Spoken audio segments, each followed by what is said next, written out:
All right, so today we're going to learn a little bit about what we call tone, tone in literature. I want you to think about when you hear a tone, a ringtone.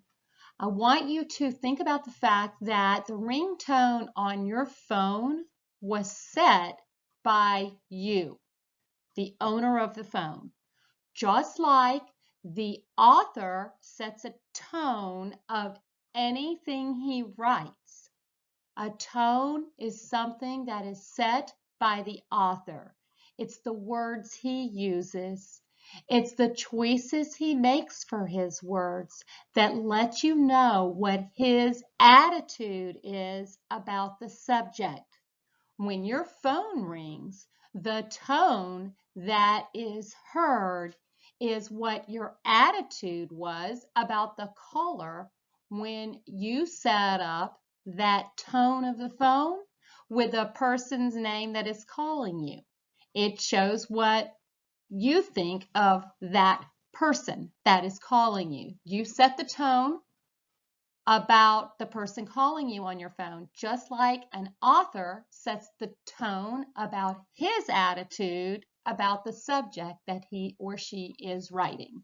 Hope that helps. Let's move on. So the author is the creator of a story. And when the author begins writing, he or she quickly decides what their attitude is about whatever the subject of the story is, whether it be characters, whether it be the setting, whether it be the plot. The author has an attitude about what he or she is writing, and he or she is writing things in a way that let you know what his or her attitude is. A writer by the name of Bradbury wrote these words. In the living room, the voice clock sang. Tick tock, 7 o'clock. Time to get up, time to get up, 7 o'clock. As if it were afraid that nobody would hear.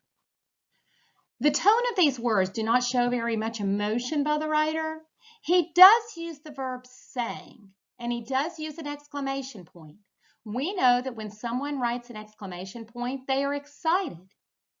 He states that the clock is afraid. Why would the writer give the clock human feelings? When we are discussing tone, first, we need to decide if the writer is being positive, negative, or neutral.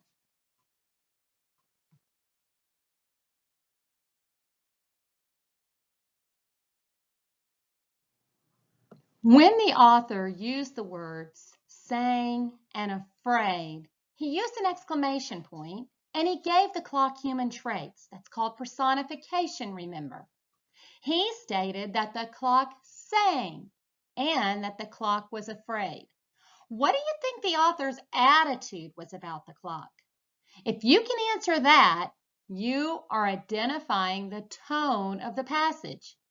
You could say that the tone may be positive because when you hear the word sang, it makes you think positive thoughts.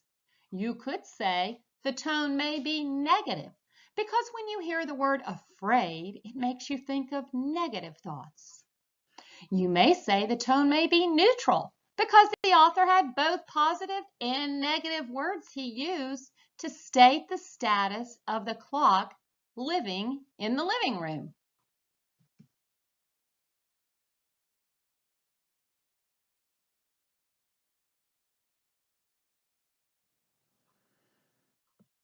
So, using those couple of sentences that we just read, let's think of some adjectives that we could use to describe the tone of the sentences. I would say that based on the words that the author used in this passage, I would probably say that his tone was mysterious. His tone might have even been what we would use in the adjective land, the big word, ambivalent. He didn't really have a feeling about it. He just kind of stated the facts. He used the words repetition. He actually showed repetition through the use of a little automatopoeia with tick, tock, tick, tock. And then he went on to use the word afraid. That tells me that the author is standing back and he's looking at this house and he's writing down the facts. Yep, mysterious and ambivalent. I would go with those two words for the tone. So you might want to hit stop right now and go back and look at the last little chart that I gave you that has words on it, words that describe tone. Actually, any kind of words that will describe an attitude can describe tone. So if you have a sentence and you say his attitude is blank, think of all the words you can put in there. Pretty much most of the time adjectives. So what I want you to do now is I want you to stop. I want you to stop this recording. I want you to practice. I want you to go into the practice quiz that I've posted for you under day 1 in your Google Classroom. I want you to read through the sentences and I want you to figure out if you can decide what the tone may be of the author, the attitude of the author. When you're finished, come back to this video and I'll help you out with what you guessed. Turn on your thinking caps. You guys have got this. And good luck. All right, so you took a very quick Google quiz and you submitted the results, I hope, to me. Now what I want you to do is let's go to the next slide that I've got for you and let's just review very quickly what the tone could possibly be. I am not saying these are the exact answers, but I do want you thinking along the lines of how you would define a tone. What words could you use based on the words that the author used? So let's go to the next slide and let's see what we might say is the attitude of the author, what the author is writing down. The attitude of the author lets us know the tone. So when you were taking the quiz, the first sentence that you saw said, "The morning house lay empty, the clock ticked on, repeating and repeating its sounds into the emptiness. 7, 9, breakfast time, 7, 9. I think the author appears here to present an empty space, but something just keeps making a noise. When he wrote repeating and repeating, does that make you think he has a negative attitude? It kind of seems so. He also stated that the noise into the emptiness. The noise was made into the emptiness.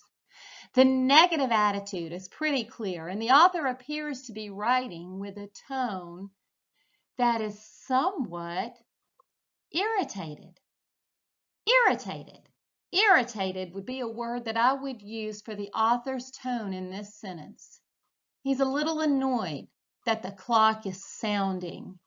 He's a little annoyed that everything is empty. The house is empty of those that would respond to an alarm that is repeating and repeating and repeating. That can be irritating, and I believe that was his attitude as he wrote this passage. In the second passage, he wrote, "Outside the garage chimed and lifted its door to reveal the waiting car.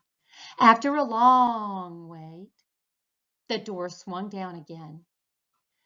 Seems here that the author appears to present more frustration for the garage door and the car. He writes that the car was waiting and the garage door chimed and lifted, but then swung down again after a long wait.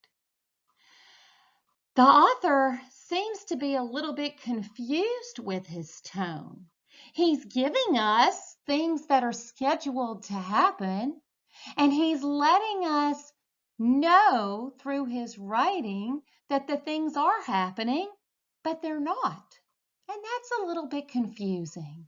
So I would say that the author is presenting a confused tone. He says, this happened, and then nothing really did. And then this happened, and then nothing really did. That can confuse you. And that's the author's attitude. He's confused. The garage door goes up, the garage door goes down. Why? I'm saying that the author's probably putting a confused tone out there. Am I right 100% about that? I may not be. Tone is to be interpreted by the reader. How is the author coming across to you as you're reading? What do you think the author's thinking as he's writing these words? The author's attitude, that's the tone. The last sentence that you did a quiz on was it quivered at each sound. The house did. If a sparrow brushed a window, the shade snapped up. The bird, startled, flew off. No, not even a bird must touch that house. So the author is writing about a house with words that showed that the house was defenseless. He stated that the house quivered. He stated that the shade snapped. He even made a statement that not even a bird must touch this house. The author is now presenting an attitude, to me, the reader, of defensiveness. I would say that the author is setting up a tone of protectiveness. I believe his attitude is one to protect. He is being protective. He wants to defend whatever is there for this poor house because it shivered. What did you think?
So I hope that helped you a little bit more in the understanding of what tone in literature really is. It's the attitude of a writer.